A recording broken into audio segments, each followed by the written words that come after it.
From the KSL Broadcast House, this is Sunday Edition with Doug Wright. And good morning and welcome to Sunday Edition. This week, Utah Governor Spencer Cox unveiled the third chapter of Utah's water plan, which focuses on the future agricultural water use. It heavily promotes ideas to optimize water use in general. And we're diving straight into Utah's water issues this week with our first guest, Laura Hanson, who is leading the state water plan efforts for the governor's office. And Laura, thank you so much for joining us today on Sunday Edition. Thank you. Glad to be here. Let's talk about the overall plan. We mentioned third phase and so on, but maybe you could just walk us back and give us a little thumbnail sketch, which as critical as Utah is when it comes to water, a huge issue in our state. What is the priority? What are some of the things included in the governor's plan? Great. Thank you so much. Well, Utah has had a long history of water planning, and we have dozens of plans that the state has prepared or different partners have prepared, and it's resulted in something like 200 different recommendations of things we really ought to be doing to secure our water's future. With this coordinated action plan, our goal really is to lay out the steps to actually implement these previous plans, really identify the state's priorities, and set in place the things that state agencies will do to implement these efforts. We have 5 different agencies within the state that all have something to do with water, and this is really the first time that all of them have come together to say, okay, these are our priorities as a collective state. And so we're really excited about this opportunity to align our efforts. The plan is released, as you mentioned, in a series of chapters. We've produced 3 of those so far, and each one is focused around a commitment that the governor and the state is making. The first one was really about investing in infrastructure, and we've already taken preliminary steps in that direction and putting nearly $500 million towards water infrastructure. The second chapter is about vibrant communities and supporting our cities. And we've outlined a bunch of conservation efforts that cities can take, but also ways that the state can assist those communities. The most recent chapter that we just produced is called Productive Agriculture. As you would assume by the title, very focused on what our agricultural community can do to conserve more water. And then the fourth chapter, which is coming out sometime this fall, probably October, is focused on healthy waters and watersheds. So our streams, our rivers, Great Salt Lake, Utah Lake, Bear Lake, things like that. With your background, and you've worked in many different arenas on water, including the Jordan River and so on, does the governor have one pet primary issue that he is laser focused on? Everything that you've just mentioned, obviously there are things we need to deal with. Is there something, though, that is the pet project or issue for Governor Cox? Do you know, I would say it would be more a category, which is conservation. Every way that we can focus on conservation as a state through all of these different angles, through our communities, through agriculture. Obviously, we've heard a lot about the Great Salt Lake in the media recently. We have some pretty dire situations there. Conservation is one of the key tools in order to preserve the lake and hopefully avoid some of the challenges that might come from the lake levels reducing. And so conservation through all of these different efforts, I would say, is the governor's top priority. You mentioned agriculture, and all of us here in the state of Utah, most people in the state of Utah, have ties one way or another to an agriculture area or a particular crop or a lineage back to the pioneer days. And everybody in Utah, you've seen the same polls that I have, seem to really want to protect agriculture in the state. But the fact of the matter is, so much of our water does go to agriculture. And while we love our farmers and those who work in agriculture, I hear a lot of grousing about the amount of water that does go to our farms, to our dairies, and elsewhere.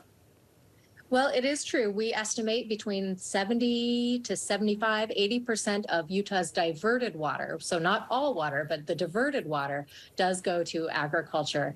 And I too have a family connection to agriculture, and I, that hold that near and dear to my heart. It is part of our culture and our heritage here in Utah, and it provides a lot of great resources to our state in terms of open space, kind of that visual relief, wildlife habitat, just knowing we have open spaces. And of course, the food production that comes along with it. I feel there is a common misconception among the public that in order for our state to continue to grow and for all of our communities to thrive, that we need to reduce our agricultural water use. And that's really a misnomer. I think that's a misconception and not true. We really, truly have plenty of water for us all to drink, to cook, to bathe, all of the things that we need to do to survive and live happy lives. What we don't have enough water for is green lawns. And so that's really where that conservation piece comes back in. That said, there are lots of things that we can do within the agricultural space to reduce our water use, to use our water use more wisely, more efficiently, and really optimize that to maximize our crop production for the water that we use. I've heard some people say it almost goes back to the founding of the state when Brigham Young said, "We'll blossom as the rose." The desert will blossom as the rose. And in some places, the desert was not designed for that. As you look at what many of us can do just with our homes in the very arena you just talked about, what would be the number one issue? Is it the green lawns? Absolutely. Yeah, really indoor water use comprises just a fraction of our overall water use as a state. There are lots of ways to have a beautiful, lush, green yard and landscape around your home with plants that are native and use much less water. And so the most important thing that I think communities can do is to localscape is a new term that's coming out, is design your landscape in a way that uses local plants, native plants that are much less drought or more drought resilient and less water reliant. There's a lot of opportunities that we could take there. Laura, I so appreciate you joining us. Years ago, a friend of mine who did our KSL Greenhouse program on radio, I was asking him about some things to grow up at my home in Eureka.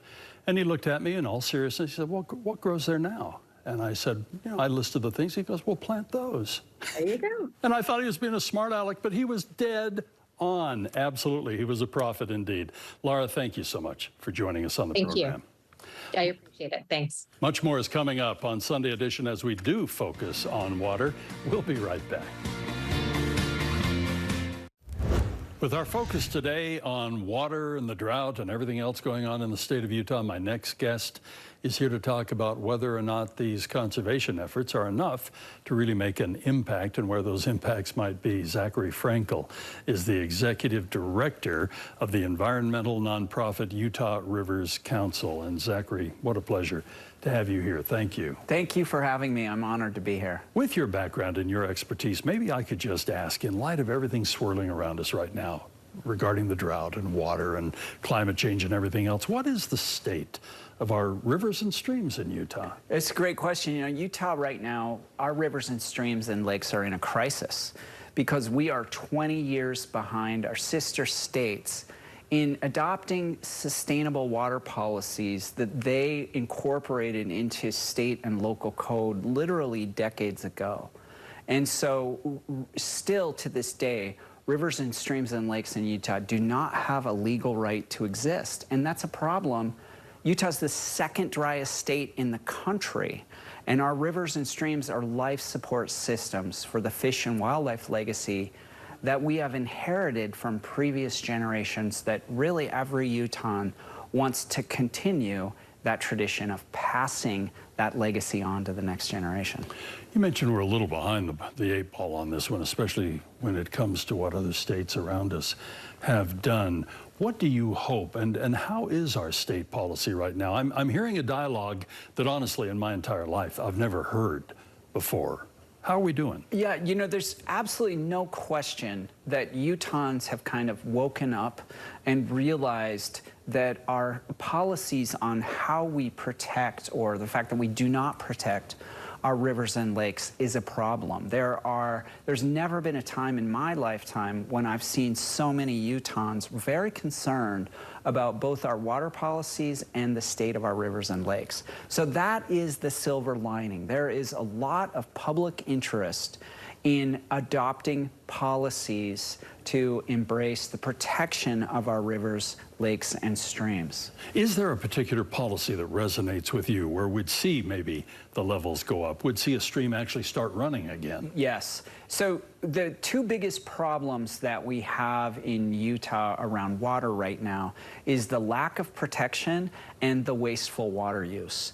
So let's talk about the latter first. So Utah is the #1 highest municipal water user in the country. There's a lot of gamesmanship happening about whether we're #1 or whether we're #2. But really what that means by being the highest per person or even the second highest per person is that we're quibbling whether we're the biggest dunce student in the classroom. Yeah. And instead of trying to focus on changing that status, a lot of our water leaders are quibbling about the data, about whether we're getting an F or a D- as a grade for a student. And that's a problem. We have been at this profligate, wasteful water use for decades. And that's because we have the least expensive water rates in the United States. And that sounds like a good deal until one realizes that we're paying property taxes on our housing, on our businesses, and even our automobiles that go directly to lower the price of municipal water rates. And that leads not just people, but institutions, businesses, and large lot landowners especially to waste water. So we have this profligate waste that's institutionalized into our water rates because of our tax policy that the Utah State House refuses to change. We at Utah Rivers Council, we've run 5 separate pieces of legislation to provide property tax relief to Utah taxpayers. And Republican legislators have shot down each and every one of those pieces of legislation. Boy, this is an interesting time to talk about property tax increases. We're going to address that next week on the program. I wish we had much more time, but we do have time to quickly get your take on agriculture. Utahns in all the polls, we love our farmers and we love our orchardmen, but wow, a lot of water goes to that. You know, we use a lot of water in Utah for agriculture. Somewhere between 80 and 85% of all the water we use in Utah is for agriculture. And that has earned a lot of enmity from urban residents who say, why am I being asked to conserve water when those farmers are using all that water? We should just stop watering agriculture or whatsoever. You know, the problem is that we're using water in agriculture to support our rural economies. And if we just unplug it all, it's going to have detrimental impacts. It's going to have impacts on our whole agricultural system. What we really need to do is come in it with solutions. You know, farmers are 4th, 5th, 6th generation farmers that inherited their water delivery system from really the day it was constructed. It's still immensely inefficient, and that means there's lots and lots of opportunity to invest capital to make those conveyance systems efficient and save water. But the big problem that we have in Utah is that we're not protecting our streams and lakes. We're giving it lots of lip service, but we don't have any tools to protect our rivers and lakes like other states have. If we could create statutes to protect our rivers and lakes, just as many other states in the U.S. have, then we're going to have some tools to both improve agricultural water delivery systems and put that water back into freshwater streams and lakes. Zachary, a very interesting conversation. Undoubtedly, we'll be having more. And thank you for joining us today. Thank you for having me. On Sunday Edition. We'll be right back with more on the shrinking of the Great Salt Lake and the potential for toxic dust. Stay with us. Kevin Perry is joining us now. He runs the University of Utah's Atmospheric Sciences Department. And Kevin, first of all, welcome. Thank you so much for sharing your expertise and your time with us. Let's talk about the Great Salt Lake. I was mentioning to you a while back, and as we are speaking right now, there are votes that are going on back in Washington, D.C., bills that have been sponsored by members of our delegation, Mitt Romney being one. Senator Romney was on this program about 1.5 years ago, and we actually shot it out at the marina at the Great Salt Lake. And My whole life, I've lived here my whole life, and I've heard about the rising and the falling of the Great Salt Lake, but I've never heard it talked about like it's being talked about now. And not only losing the water and the salinity of the water becoming more and more intense, but what's under that water and what's in the lake bed. What are we dealing with? How serious is this? So as the lake has been shrinking, it's exposed more than 800 square miles of lake bed that used to be under the water. And when the wind blows and it's dry out there, then it kicks up dust. And dust can be dangerous for a variety of reasons, one of which is just the particulate matter. It doesn't matter what it's made out of. If the concentrations are high enough, then it can lead to respiratory distress. But also in the dust is a toxic heavy metal of arsenic, which is carcinogenic, and that can lead to long-term health problems associated with exposure over a period of decades or more. Are these concerns, are they natural, the toxins that we talk about in the dust that could, certainly and is coming into our air, or does it have to do with the way we've used the lake and maybe some of the mining around the lake? So there are some elements that are due to, human activity and mining, but the arsenic that has received so much press lately is actually naturally occurring. It comes in through the rivers, the Bear River, the Weber River, the Jordan River, and slowly has deposited on the lake over time, and then now that the water's receded, it's now exposed. I understand that we're not the only community or area that is actually dealing with this, and some have had these dry lake beds that have caused the very problems we're already seeing it, but to a greater extent, and some of the rather spectacular efforts that have been taken to keep that dust down. Tell us what other communities have done. So the poster child is Owens Dry Lake in California. Los Angeles diverted all of the water from that lake, and that lake is much smaller than the Great Salt Lake. It's only 10 miles by 15 miles, while the Great Salt Lake is 75 miles by 30 miles.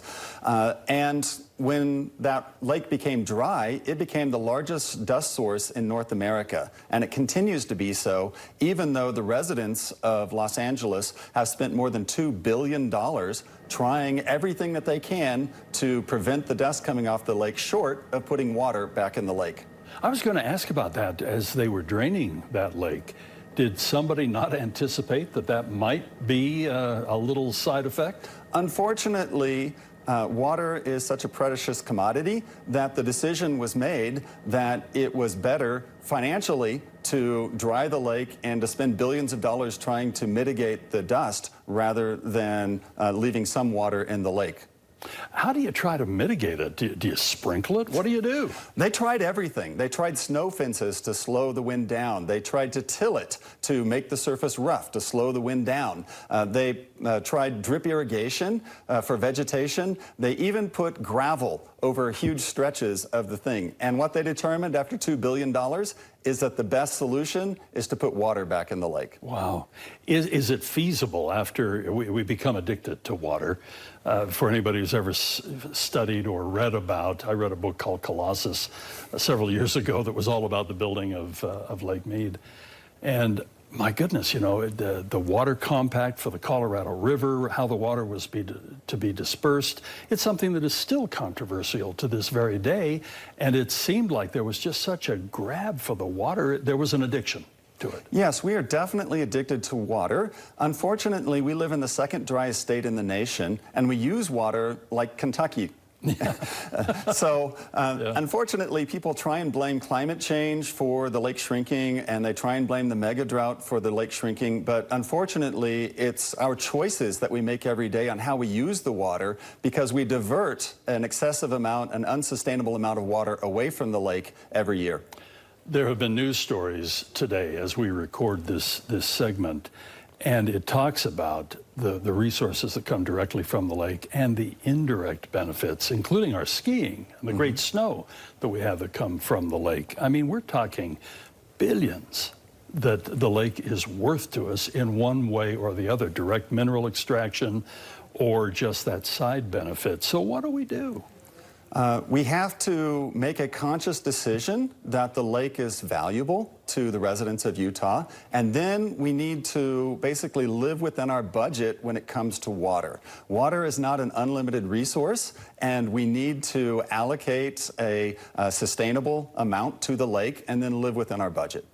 As you look at where we are headed, I mean, all of the climate change, atmospherics, a very interesting specialty of yours, is how big or how steep is the uphill battle on this for us? So we're in a mega drought right now, which means that the precipitation has been less than normal for more than 20 years. Unfortunately, megadroughts are common in the western United States. If we look at tree rings, we see that they occur with some regularity. This is the first megadrought that we face since this valley was populated by the pioneers, and it's the first time where we've really had to question our water availability. Water availability controls population growth because you can't survive without water. What are some of the things that, as you have looked at it and other experts in your field have looked at, that we all can participate in? I mean, conserving water seems to be something that hopefully we could all do. But I look at some of the stream beds that when I was a kid, that's a long time ago now, but when I was a kid, they flowed year-round. And, our parents were, don't get in there, boy, it's fast water. Mm-hmm. Now I look at Big Cottonwood Creek, for example. There's no fast water at all. Yeah, in fact, the Bear River is not even flowing into the Great Salt Lake right now because of the water diversions and the drought. So what can we do? Well, luckily we have leadership right now at the state level that has taken it upon themselves to try and save the Great Salt Lake. The governor, the Speaker of the House, and the President of the Senate have all stated publicly that saving the Great Salt Lake is one of their top priorities. And they've done more than just talk. The last legislative session passed the most sweeping water rights legislation that this state has ever seen. And that's a great start because now we have mechanisms and funding to actually secure water rights for the lake for the first time ever. That's been heartening for me, too. I'm hearing this being discussed on and at a whole different level. So thumbs up, thumbs down, a lot of hope here? 3 years ago, I was extremely pessimistic. I thought we were going to have to change our name to Dust Lake City. Ooh. Now, with the public being on board and being behind trying to save the Great Salt Lake, and our legislators listening to the public, I'm optimistic for the first time. However, Mother Nature still needs to cooperate. Even if we conserve, even if we make wholesale changes to our relationship with water, we're still ultimately going to need Mother Nature to deliver the goods. Kevin, thank you so much for joining us on Sunday Edition. Most valuable. I really appreciate your insights. And that does it today for this edition of Sunday Edition. We hope you'll be back with us again next week. And music and the spoken word, that's coming up next.